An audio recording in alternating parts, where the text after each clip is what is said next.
आनंद नगर गांव से 5 किलोमीटर दूर थोड़ी ऊंचाई पर छोटी छोटी पहाड़ियों से घिरा एक इलाका था। वो इलाका काफी खुला हुआ था, जहां हवाएं काफी तेज चलती थी। वैसे तो यहाँ पर कोई रहा नहीं करता था, लेकिन गरीबी की वजह से कुछ लोगों ने यहाँ पर अपनी छोटी छोटी झोपड़ियां बना ली थी। उस एरिया में कुल मिलाकर 25-30 झोपड़ियां ही थी और वो सभी लोग गरीब थे। इन्हीं लोगों में एक परिवार था, ब्रजेश का परिवार। ब्रजेश अपनी पत्नी कुंती और 2 बेटे कमलेश और दिलीप के साथ इसी घर में रहा करता था। काफी सालों पहले ब्रजेश को पैरालाइज का अटैक आया था, इसलिए वो बिस्तर पर ही था और 2 साल पहले एक बिल्डिंग में छत के ऊपर काम करते हुए उसका बड़ा बेटा कमलेश गिर गया था, जिसकी वजह से उसका एक पैर टूट गया था। ना जुड़ पाने की वजह से डॉक्टर को पैर काट कर अलग करना पड़ा, जिसकी वजह से कमलेश अपाहिज हो गया। कोई काम न होने की वजह से उसने मोची का काम करना शुरू किया था। छोटा बेटा दिलीप, जो कि दिहाड़ी पर मजदूरी का काम करता था, घर का ज्यादातर खर्च उसी से चलता था। रोज की तरह आज भी सुबह सुबह कमलेश पॉलिश का सामान लेकर अपनी बैसाखी के सहारे खड़ा होता है और अपनी पत्नी सीमा से कहता है, सीमा अब मैं चलता हूँ। अजी थोड़ी देर और रुक जाइए ना, दिलीप का नाश्ता हो ही चुका है, आप दोनों साथ में ही निकल जाना। नहीं सीमा, मुझे पहले ही देर हो चुकी है और तुम तो जानती हो कि मुझे अभी ऑटो पकड़कर 5 किलोमीटर दूर जाना है। आउट एरिया में होने की वजह से जल्दी ऑटो भी नहीं मिलती है, इसलिए दिलीप चला जाएगा, मैं फिलहाल चलता हूँ। पिताजी, आपकी टूटी हुई चप्पल में मैंने पिन से अच्छी तरह सिल दी है और साथ में उसे धागे से बांध भी दिया है। आप चप्पल पहन कर जाना, नंगे पैर मत जाना। हाँ मेरी गुड़िया रानी, बहुत बहुत धन्यवाद। तभी कमलेश का छोटा भाई दिलीप भी नाश्ता करके वहाँ आ जाता है और कहता है, चलिए भैया मैं भी साथ में चलता हूँ, आखिर हम दोनों को एक ही गांव में तो जाना है। अब कमलेश और दिलीप अपनी झोपड़ी से निकलते हैं और काफी दूर चलने के बाद वो रोड पर आते हैं। ऑटो का इंतजार करते हुए उन्हें लगभग 15 मिनट गुजर गए थे। अब ऑटो वाला आता है तो दोनों भाई ऑटो में बैठकर पड़ोस के गांव आनंद नगर पहुंचते हैं। अब कमलेश वहीं एक बड़े से पेड़ के नीचे बैठ जाता है और अपना सामान रख लेता है, तो दिलीप मजदूरी करने के लिए गाँव के अंदर चला जाता है। तो वहीं दूसरी तरफ घर में सीमा अपनी सास कुंती से कहती है, माँ जी मैं जंगलों की तरफ जा रही हूँ, जलाने के लिए लकड़ियाँ खत्म हो गई हैं, मैं थोड़ी लकड़ियाँ ले आऊंगी। भाभी मैं भी आपके साथ चलती हूँ। जूही बेटा, योगेश बेटा, तुम दोनों एक दूसरे के साथ खेलना और हाँ, दादा दादी को ज्यादा परेशान मत करना। हाँ नहीं माँ, मैं तो बड़ा हो गया हूँ, मैं तो दादा दादी को बिल्कुल भी परेशान नहीं करता, बस जूही परेशान करती है उन्हें। योगेश, तुझसे कितनी बार कहा है कि मुझे दीदी बुलाकर, मैं तुझसे बड़ी हूँ। लेकिन हाइट में तो तुझसे बड़ा हूँ ना, तूने अपनी हाइट नहीं देखी क्या? अरे बच्चों, तुम दोनों फिर से झगड़ा करने लगे, चलो चुप हो जाओ, तुम दोनों ही बड़े हो बस। बहू तुम दोनों जल्दी आओ और जल्दी घर लौट आना, ठंड का मौसम शुरू हो गया है तो शाम होते ही ठंड लगने लगती है। दोनों बहुएं जंगल की तरफ चली जाती हैं और बच्चे बाहर खेलते हैं। तब कुंती ब्रजेश से कहती है, अजी ठंड शुरू हो गई है, लेकिन हमारे घर में केवल एक ही रजाई है, बच्चों को इतनी आमदनी भी नहीं है कि हम दूसरी रजाई खरीद सकें। मुझे तो समझ ही नहीं आता कि एक रजाई में सभी लोग ठंड कैसे काटेंगे। हाँ कुंती बेटे, मुश्किल से जो पैसे कमाते हैं वो मेरे इलाज में लगा देते हैं और बचे पैसों से घर का दाना पानी राशन चल जाता है, वो भी बड़ी मुश्किल से जुटता है। इससे ज्यादा बच्चों के पास बचत ही क्या है जो वो रजाई खरीदे। हमारी किस्मत में जितनी गरीबी लिखी है उतनी तो हमें काटनी ही पड़ेगी। दोनों बेटे मिलकर मजदूरी करते थे, तब भी हमारे घर का खर्चा चल ही जाया करता था, लेकिन जब से कमलेश का एक्सीडेंट हो गया और उसका पैर टूट गया है, तब से तो हालात और भी खराब हो गए हैं हमारे घर के। जहाँ एक तरफ ये लोग ये सब बातें कर रहे थे तो वहीं दूसरी तरफ कमलेश पेड़ के नीचे बैठकर आते जाते लोगों को देख रहा था और साथ ही कह रहा था, बाबूजी पॉलिश करवा लो ना, कम पैसे में ही कर दूंगा। अरे बाबूजी सुनो ना, पॉलिश करवा लो ना। लेकिन आते जाते लोग कमलेश को देखकर निकल जा रहे थे। तभी एक ग्राहक आया और कमलेश से बोला, अरे भैया कितने में पॉलिश करोगे मेरे दोनों जूते? भैया 10 रुपए दे देना। अरे नहीं भाई, 5 रुपए दूंगा, करना है तो कर दो वरना चलता हूँ। अरे ठीक है भैया, लाओ मैं कर देता हूँ। कमलेश उस ग्राहक के जूते पॉलिश कर देता है और उसे 5 रुपए मिल जाते हैं। ऐसे सारा दिन बीत चुका था और हल्की हल्की ठंड भी लगने लगी थी। कमलेश अपने आप से कहता है, सारा दिन बीत गया, सिर्फ 4 ग्राहक ही आए दिन भर में। अब 20 में से 10 रुपए तो ऑटो का किराया ही लग जाएगा। 10 रुपए में क्या कर लूंगा? वो तो छोटा भाई साथ रहता है तो मेरे बच्चों को दाना पानी मिल जाता है, वरना भूखे मरने की नौबत आ जाती। अब कमलेश घर के लिए निकल पड़ता है। वो ऑटो वाले को 10 रुपए देकर ऑटो में बैठता है। चलती ऑटो में कमलेश को बहुत ठंड लग रही थी। कमलेश कांपते हुए अपने मन में सोचता है, हे भगवान, अभी तो ठंड शुरू हुई है और मुझे इतनी ठंड लग रही है। मेरे पास इतने पैसे भी नहीं है कि अपने लिए और अपने बच्चों के लिए स्वेटर खरीद। पायल, कोमल, विधि, भूमि, वो देखो गोलगप्पे। चलो गोलगप्पे खाते हैं। तुम सबको याद है ना, माँ ने कहा था बिना सब्जी लिए घर लौट कर मत आना। चलो पहले सब्जी खरीद लेते हैं। यार तू पागल है क्या? इतने चटपटे गोलगप्पे के आगे तुझे सब्जी खरीदने की पड़ी है? हमारे मुंह में तो पानी आ रहा है। हम तो जा रहे हैं गोलगप्पे खाने। इसके बाद पांचों ठेले पर आकर गोलगप्पे खाने लगती हैं। यार ये सूजी वाले गोलगप्पे तो बड़े ही स्वादिष्ट लग रहे हैं, मुझे तो और खाना है। हाँ मेरा भी अभी पेट नहीं भरा। एक एक करके पांचों बहनें सब्जी खरीदने के पैसे गोलगप्पों पर खर्च कर देती हैं और फिर खाली हाथी घर लौट आती है, जहां गायत्री पांचों को खाली हाथ देखकर कहती है, अरे ओ मेरी महान औलादो, मैंने तुम्हें सब्जी लाने को बाजार भेजा था, सब्जी कहाँ है? वो माँ, हम पांचों पैसे लेकर निकले तो सब्जी लाने थे, मगर बाजार में एक मोड़ आया, वहाँ गोलगप्पे बिक रहे थे। बस उसे देखकर हमें भूख लग गई और फिर तुम पांचों ने सारे पैसे ठूसने में फूंक दिए। ऐसी कैसी भूख है तुम नालायकों की? जिस हिसाब की तुम्हारी भूख है, सरकारी अफसरों के घर में पैदा होना चाहिए था। तुम पांचों ने अब बस बहुत ऐश कर लिया। सुनो जी, आज ही जाकर पंडित जी से इनके लिए रिश्ता देखने को कहो।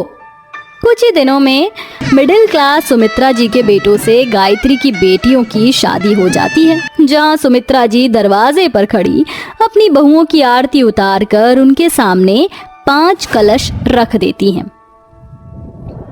बहुओं, इस कलश को अपने शुभ पैरों से गिराकर गृह प्रवेश करो।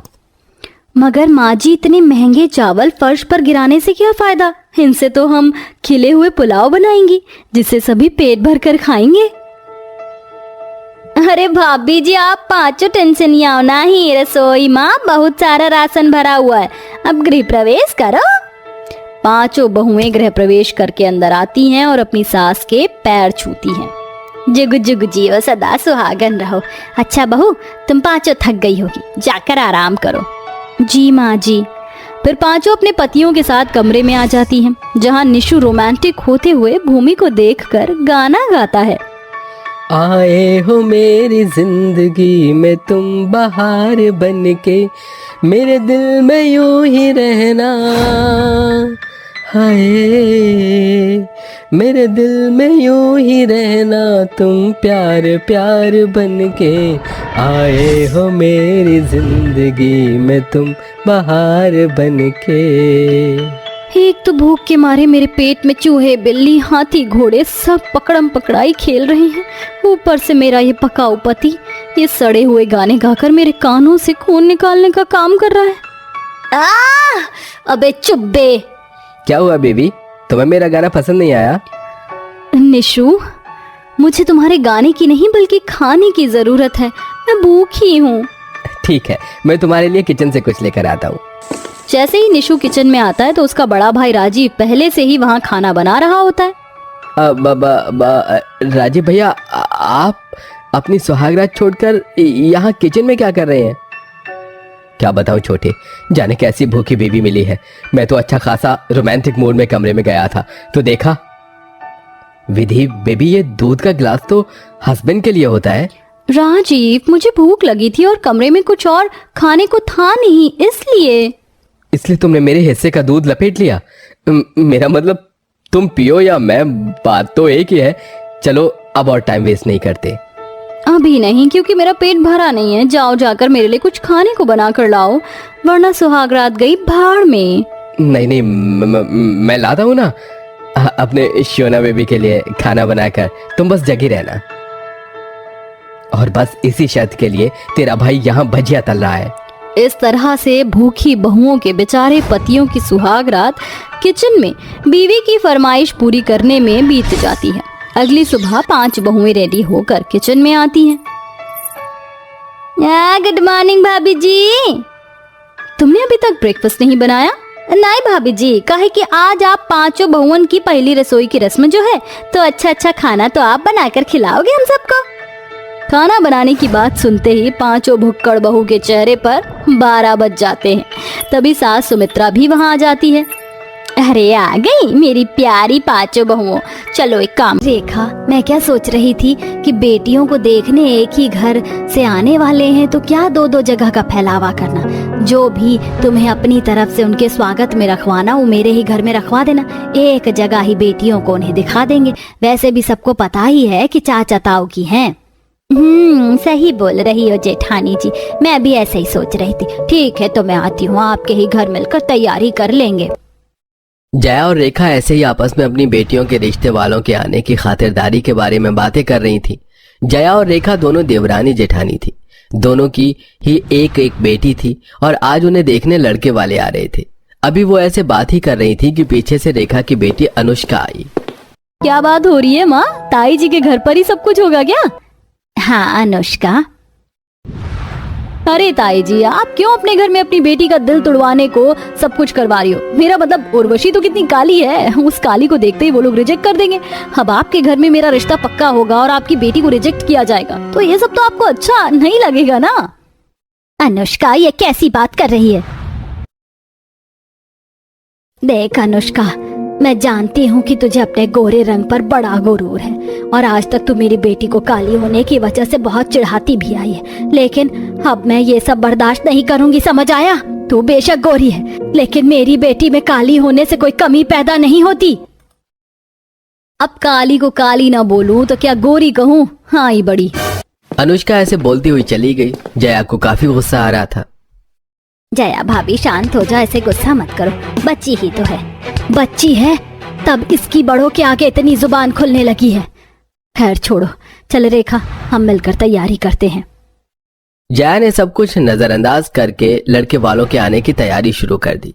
कुछ ही देर में वो लोग भी आ गए, जिसमें 4 मॉडर्न बहनें थीं और एक उनकी माँ थी। आइए आइए, बहुत बहुत स्वागत है आपका। आओ बेटा आओ, यहाँ बैठ जाइए। नमस्ते बहन, अच्छा हुआ आप दोनों यहीं मिल गई, वरना हम तो यही सोच रहे थे कि दो घर जाना पड़ेगा। जी वो हम दोनों देवरानी जेठानी है ना, तो सोचा क्या दो जगह कर रखे, बस एक ही जगह लड़कियों को दिखा देंगे। वैसे ये आपकी बेटियां हैं? जी हाँ, ये चारों मेरी बेटियां हैं, सुरभि, सिया, रीमा और निधि। सुमित्रा ने अपने घर के बारे में जया और रेखा से बात की और दोनों परिवारों के बीच ऐसे ही बातें होने लगी। अभी सब बातें कर ही रहे थे कि सबसे छोटी बेटी निधि बोली, आंटी बहुत आगे पीछे की बातें हो गई, अब अपनी बेटियों को तो बुलाइए, उनसे भी तो मिलने हम। हाँ बहन, लड़कियों को तो बुलाओ। जी उर्वशी, अनुष्का आ जाओ बेटा। रेखा के बुलाने पर दोनों बहनें नीचे आ गईं। अनुष्का नए जमाने की मॉडर्न लड़की थी जो बिल्कुल नए दौर के साथ चलती थी। उसकी वजह से अनुष्का मॉडर्न कपड़ों में आई। वहीं उर्वशी संस्कारी और थोड़ी दबी हुई सी थी, जिसकी वजह से उसने बहुत ही सुंदर संस्कारी सा सूट पहना और वो कुछ इस तरह सभी के सामने आई। ओह गॉश, ये तो बिल्कुल वैसी है जैसी भाभी मुझे चाहिए थी। एकदम वक्त के साथ चलने वाली मॉडर्न अप टू डेट भाभी। वक्त के साथ चलने वाली ही स्मार्ट होते हैं। वो सब तो सही है, लेकिन पहले तुम दोनों जाओ और जाकर अपनी होने वाली सास और नंदों के लिए चाय बना कर लाओ। जी माँ। ताई जी उर्वशी बना देगी, मैं यहीं हूँ। अनुष्का रसोई में नहीं गई। सारे चाय नाश्ते का इंतजाम उर्वशी ने ही किया। कुछ ही देर के बाद वो चाय वगैरह बनाकर लाई, जिसके बाद मैंने दोनों को देख लिया। एक का रंग रूप खिला खिला है और बिल्कुल वो मेरी बेटियों की तरह है। ज्यादा घर के कामों की तरफ को भी रुझान नहीं है। लेकिन माँ, हमें ऐसी भाभी चाहिए जो मॉडर्न हो और ब्यूटीफुल हो। हम अपनी फ्रेंड्स को भी कॉन्फिडेंस से दिखा पाए कि ये है हमारी भाभी। लेकिन माँ, मुझे तो उर्वशी भाभी ज्यादा अच्छी लगी। उनके संस्कार और जरा हाथ का स्वाद भी तो देखो, बहुत ही लाजवाब है। मुझे नहीं लगता कि रंग रूप पर मरना सही होगा। बहन, मेरी बेटियों को तो दोनों ही लड़कियां अच्छी लग रही हैं। दोनों, छोटी वाली को आपकी अनुष्का पसंद है तो मुझे, और बड़ी वालियों को आपकी उर्वशी।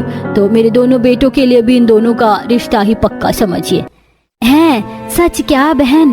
अरे वाह, ये तो बड़ी ही खुशी की बात है। ये लो, मुंह मीठा करो बहन। सभी तरफ खुशी की लहर दौड़ गई। दोनों बहनों का रिश्ता एक ही घर में तय हो चुका था। देखते ही देखते दोनों बहनों का अपने अपने मायके का सफर खत्म हुआ और वो दिन भी आया जब वो विदा होकर सुमित्रा की बहुएं बनकर उसके घर आ गई। आज दोनों बहनों की मुंह दिखाई हो रही थी। दोनों बहनों को एक ही सोफे पर हॉल में बैठाया हुआ था। सुमित्रा जी, आपकी दोनों बहुएं कब से आई हुई बैठी हैं? आप कहो तो इनकी अब मुंह दिखाई शुरू करें। जी जी जी आंटी जी, अच्छा होगा अगर आप बस राइट साइड वाली की ही मुंह दिखाई करो, क्योंकि दूसरा घूंघट खोलते ही सभी का मूड ही खराब हो जाना है। मेरे रंग की वजह से हमेशा मेरा ही मजाक क्यों